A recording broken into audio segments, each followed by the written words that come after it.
एक serial killer और उसका कॉपी कैट किलर, ये दोनों एक दूसरे के सामने आते हैं। इन दोनों में एक पास्ट है, एक हिस्ट्री है जो इस मूवी की मिस्ट्री है। हेलो फ्रेंड्स, आज की हमारी मूवी आवर टाउन ये 2017 की एक कोरियन मिस्ट्री थ्रिलर मूवी है। ये मूवी बहुत सारे टर्न्स लेती है और जो भी होगा ये हम एक्सपेक्ट नहीं कर सकते। वीडियो स्टार्ट करने से पहले मैं आप सबसे रिक्वेस्ट करना चाहता हूँ, अगर आपको वीडियो अच्छा लगता है तो प्लीज इस वीडियो को लाइक और कमेंट जरूर कर दीजिएगा। इससे चैनल को बहुत सपोर्ट मिलता है। अब बिना किसी देरी के इस डेंजरस सी मूवी को एक्सप्लेन करना स्टार्ट करते हैं। मूवी स्टार्ट होती है और हम देखते हैं कि एक सिक्योरिटी गार्ड को एक लड़की की बॉडी टंगी हुई मिली है और फिर दिखाया जाता है कि इसी टाइप के अलग अलग एज ग्रुप में 4 मर्डर हो चुके हैं। नेक्स्ट सीन में हम हमारे मेन कैरेक्टर जिसका नाम है यंगजू इसे गेमिंग पार्लर में देखते हैं। वहाँ उसकी लैंडलॉर्ड आई तो जल्दी से वहाँ से वो भाग गया क्योंकि बहुत दिनों से उसने कुछ भी रेंट पे नहीं किया था। यंगजू एक राइटर है, एक वीडियो गेम की कंपनी को वो अपनी स्क्रिप्ट की आइडिया सेल करना चाहता था पर वो उसमें इंटरेस्टेड नहीं थे। वो कहते हैं तुमने जो भी लिखा है वो इतना रियल नहीं है, इतना ज़्यादा वायलेंस नहीं चलता। यंगजू कहता है कि आपको इससे रियल नहीं मिलेगा। गेमिंग वालों ने उससे कहा तुम्हें क्या पता, या तुमने किसी आदमी को मारा है। यहाँ पर यंगजू के चेहरे पर अम्यूजमेंट थी। नेक्स्ट सीन में हमें पुलिस की मीटिंग दिखाई जाती है। यहाँ हमारा और एक मेन कैरेक्टर है, इसका नाम है जेशिन। जो भी सिटी में मर्डर हो रहे हैं इस केस का इंचार्ज जेशिन ही है। उसके बॉस उसे इन्वेस्टिगेशन के बारे में पूछते हैं पर कुछ भी प्रोग्रेस नहीं हुई थी, उसे बहुत डांटा जाता है। यंगजू पुलिस स्टेशन में आया था, वहाँ से हमें पता चलता है यंगजू और जेशिन ये एक दूसरे के फ्रेंड्स हैं। जेशिन यंगजू से कहता है ज़्यादा ड्रिंक मत किया करो, इससे तुम्हारी राइटिंग में तुम्हें प्रॉब्लम आएगी। जेशिन को अभी अभी प्रमोशन मिला था तो यंगजू उसे कॉन्ग्रेचुलेट करता है। नेक्स्ट सीन में हम देखते हैं यंगजू मर्डर की जगह पर आया हुआ था, वहाँ पर डेड बॉडी को इमेजिन कर रहा था। इसके बाद फूड स्टॉल पर खाना खाते हुए यंगजू एक लड़के से मिलता है जिसका नाम है योई। ये दोनों मर्डर के बारे में डिस्कस करते हैं। यंगजू कहता है किलर यही कहीं रहता होगा। यंगजू जब घर पर आया तो उसके लैंडलॉर्ड ने उसके घर को लॉक कर दिया था। वो पेफोन से उसे कॉल लगाता है, कहता है कि आपको ऐसा नहीं करना चाहिए था, उससे आप बात कर सकती थे। वो हमेशा लैंडलॉर्ड को इग्नोर करता रहता था तो सही नहीं था। वो फिर फुटपाथ के पास बैठकर ही ड्रिंक करता है। कुछ बाइकर रास्ते से गुजर रहे थे तो उनमें से एक ने उस पर धुआं डाल दिया। ये सब उसके फेस पर आया था। वो बहुत ही ज्यादा गुस्सा था। उसने देखा कि रास्ते की साइड पर एक गाड़ी रुकी हुई है। गाड़ी में एक कपल मेकआउट कर रहे थे। इन कपल में से आदमी गाड़ी से बाहर निकलता है। वो रास्ते की साइड पर टॉयलेट कर रहा था, तभी यंगजू उसके पास आया और उसे मार डाला। कपल में से लड़की बहुत ही ज्यादा डर चुकी थी। यंगजू फिर इन दोनों को उठाकर एक टॉयलेट में लेकर आया। बॉयफ्रेंड मर चुका था और गर्लफ्रेंड बहुत ही ज्यादा डरी हुई थी। यंगजू से कहता है तुम में क्या टैलेंट है। वो डर कर ही कहती है कि मैं गाना गा सकती हूँ। यंगजू कहता है मुझे गा कर सुनाओ, अगर तुमने अच्छे से गाया तो तुम्हें मैं छोड़ दूंगा। वो गाना गा रही थी तभी पीछे जाकर यंगजू ने उसका गला काट दिया। ये सीन खत्म होने के बाद हमें पता चलता है ये सब यंगजू की इमेजिनेशन थी। वो राइटर है, रास्ते के सामने गाड़ी आई तो उसने ये सब इमेजिन किया था। रात उसने बाहर ही बिताई और अगले दिन वो लैंडलॉर्ड के पास पहुंचा। वो उससे कहता है कि आपको रेंट चाहिए, मेरे पास हार्ड डिस्क है जो मैं सेल कर आपको रेंट दे सकता हूँ। ये लैंडलॉर्ड भी मान गई और उसके साथ उसके रूम तक आई। वो आसपास देखती है तो कहती है तुमने कितना घटिया घर रखा है। वो बहुत कुछ कंप्लेंट कर रही थी। यंगजू ने देखा कि उसकी फैमिली फोटो टूट चुकी है। इस पर वो बहुत ज्यादा गुस्सा हो गया। उसे पूछता है ये कैसे हुआ। लैंडलॉर्ड कहती है कि चाबी बदलने के लिए जो आदमी आया था शायद उसने तोड़ा होगा। यंगजू उससे ऊंची आवाज में बात कर रहा था तो कहती है कि क्या तुम्हें तमीज नहीं है। यंगजू को और भी ज्यादा गुस्सा आ गया, उसने उसे मार डाला। इस बार का मर्डर एक रियल मर्डर था। उस पर शक ना आए तो लैंडलेडी के ही पैसे लेकर उसने एक इन्वेलप में डाले, अपना नाम उस पर लिखा, यानी कि पुलिस को लगेगा यंगजू ने सही से रेंट पे किया था, उस पर शक नहीं आएगा। सिटी में बहुत सारे मर्डर हो ही रहे थे। हर मर्डर के बाद बॉडी को हैंग कर दिया जाता था। उसी टाइप से यंगजू अपने लैंडलेडी की बॉडी भी हैंग कर आता है। अब सबको लगेगा कि मर्डर भी सीरियल किलर ने ही किया हुआ है। अगले दिन पुलिस को बॉडी भी मिल गई। टूटी हुई फ्रेम बाय करने के लिए यंगजू योई के पास आता है। योई ये फ्रेम ढूंढते हुए यंगजू को अपने मोबाइल से मैसेज करता है, कहता है मुझे पता है कि तुमने ही मर्डर किया है। इस मैसेज के बाद उसने कोड भी डाला हुआ था। इसका मतलब क्या था यहाँ हमें आगे पता चलेगा। यंगजू इस मैसेज से सरप्राइज था। फ्रेम लेकर यहाँ से वो चला गया। इसके बाद हम देखते हैं कि योई घर पर आया। उसने अपने लिए जो फूड बनाया था वो उसके डॉग ने खा लिया। गुस्सा होकर वो डॉग को मार डालता है। लैंडलेडी की मर्डर की इन्वेस्टिगेशन करने के लिए जेसिन यंगजू की बिल्डिंग में ही था। वो उसके पास आया और अब ये दोनों हैंग आउट कर रहे हैं। जेसिन कहता है किलर का चाइल्डहुड शायद घटिया होगा, इसी वजह से ये सब चीजें कर रहा है। यंगजू कहता है कि अगर तुम्हें उसे पकड़ना है तुम्हें उसकी तरह सोचना होगा। उसे फिर एक स्टोरी वो बताता है। वो कहता है एक फ्यूनरल पर 2 सिस्टर्स थे। वहाँ पर एक आदमी आया जो बड़ी सिस्टर को पसंद आ गया। देखते ही उसे प्यार हो गया था। रात में इसी बड़ी सिस्टर को सपना आता है कि अपनी सिस्टर को उसने मार डाला है। अब यंगजू जेसिन से पूछता है कि सपना उसे क्यों आया। जेसिन कहता है कि शायद वो जेलस होगी, शायद वो नहीं चाहती थी कि वो आदमी उसकी सिस्टर को पसंद करे। यंगजू कहता है तुम गलत हो, बड़ी सिस्टर उस आदमी से फ्यूनरल पर मिली थी। अगर वो अपनी सिस्टर को मार डालेगी तो फिर से फ्यूनरल होगा और उससे मिल पाएगी। तुम्हें इस तरह से सोचना चाहिए। जेसिन को शक है कि जो मर्डर अभी अभी हुआ है वो एक कॉपी कैट किलर का काम है, यानी कि रियल किलर ने काम नहीं किया था। अगले दिन जेसिन अपने सीनियर से बात कर रहा था। उसके सीनियर कहते हैं बहुत सालों पहले एक ऐसा ही मर्डर हुआ था। जेसिन को लगता है कि शायद उसका कुछ कनेक्शन हो सकता है, तो जल्दी से इस केस के सब फाइल्स वगैरह निकालता है। जेसिन जब इन्वेस्टिगेशन की सब फाइल्स लेकर जा रहा था तो पुलिस स्टेशन में योई से टकराता है। योई एक रिपोर्टर होने का ढोंग कर रहा था। इसके बाद योई जेसिन के डेस्क पर जाकर कुछ डॉल्स रख कर आता है। जिस तरह से पुलिस को बॉडीज टाई की हुई मिलती है, ये डॉल्स भी वैसी की है। इसका मतलब है योई हमारा रियल किलर है। जेसिन यंगजू के घर पर आया हुआ था, तो यंगजू कहीं बाहर था। वो उसका पीसी ऑन करता है। उसने उसकी बुक देखी तो इसमें जो भी मर्डर सिटी में हो रहे हैं इसका डिस्क्रिप्शन लिखा हुआ है। अब जेसिन को यंगजू पर स्ट्रांग शक जाता है। जब यंगजू घर पर आया तो जल्दी से जेसिन वहाँ से चला गया। जेसिन पुलिस स्टेशन में आने के बाद योगी ने उसके लिए जो डॉल्स रखी थी उन्हें नोटिस करता है। वो बहुत ही ज्यादा गुस्सा हो गया था। सबसे पूछता है यहाँ कौन आया था? यहाँ तुम्हारा इंटरव्यू लेने के लिए एक जर्नलिस्ट आया हुआ था।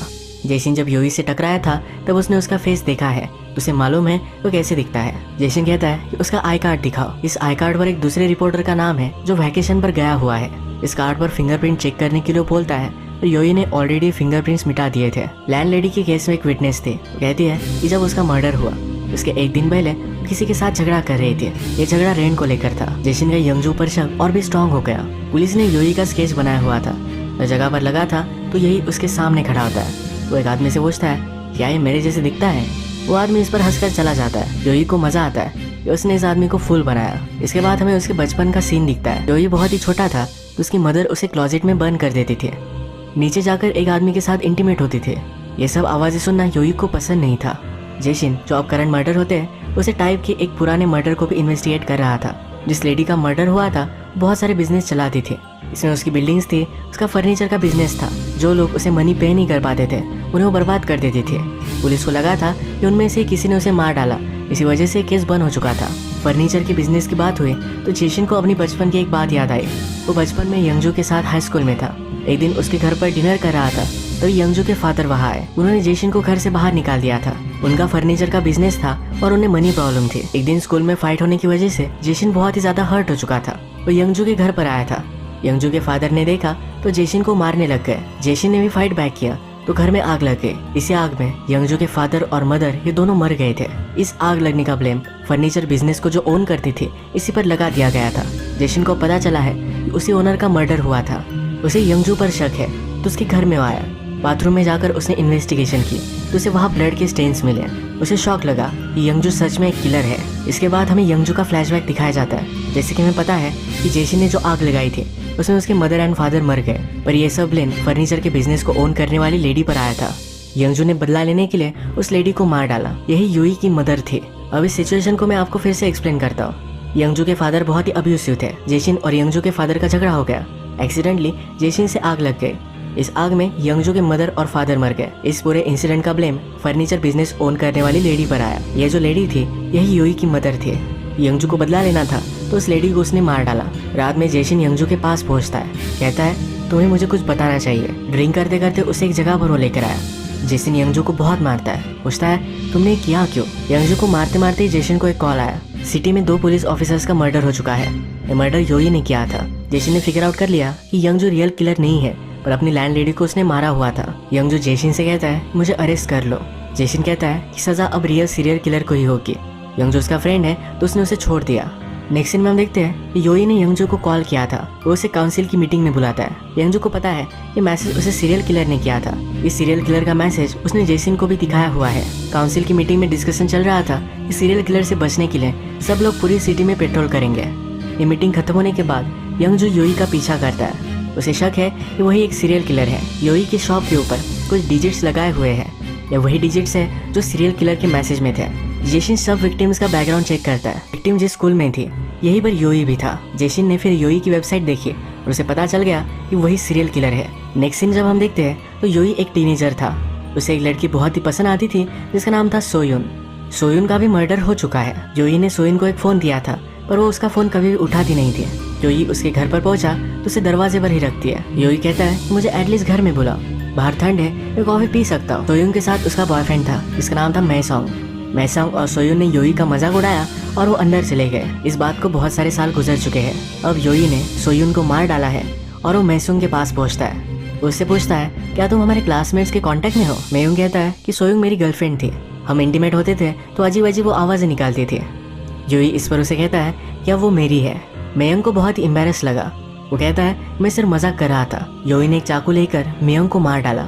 उसके कान में कहता है तुम बहुत ही अजीब अजीब आवाज़ निकालते हो। योई को सोयून ने धोखा दिया था, इसी वजह से उसने उसे मारा था। जो दूसरे मर्डर उसने किए थे वो उन्हीं लड़कियों के थे जो सोयून की तरह दिखती थी। अब जब जो जेसन को पता है कि योई मर्डरर है तो उसके घर पर वो पहुंच जाता है। सब इन्वेस्टिगेशन कर रहा था तभी योई ने उसे बेहोश कर दिया।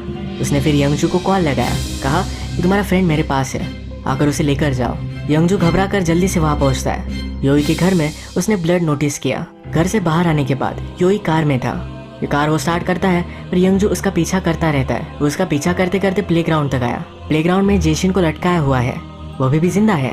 एक जगह पर बैठकर योई उस पर गन लगाता है। इस टाउन में मैं सिर्फ तुम्हारी ही वजह से आया हुआ था। यंगजू जल्दी से जाकर जेसन को छुड़वाने की कोशिश कर रहा था पर योई ने जेसन को गोली मार दी। वो फिर यंगजू के पास आया। उसे वो टीचर बुलाता है, कहता है कभी कभी मैं तुम्हारे लिए थैंकफुल होता हूँ, कभी कभी लगता है तुमसे बदला लिया जाए। योई ने अपनी गन यंगजू को दे दी।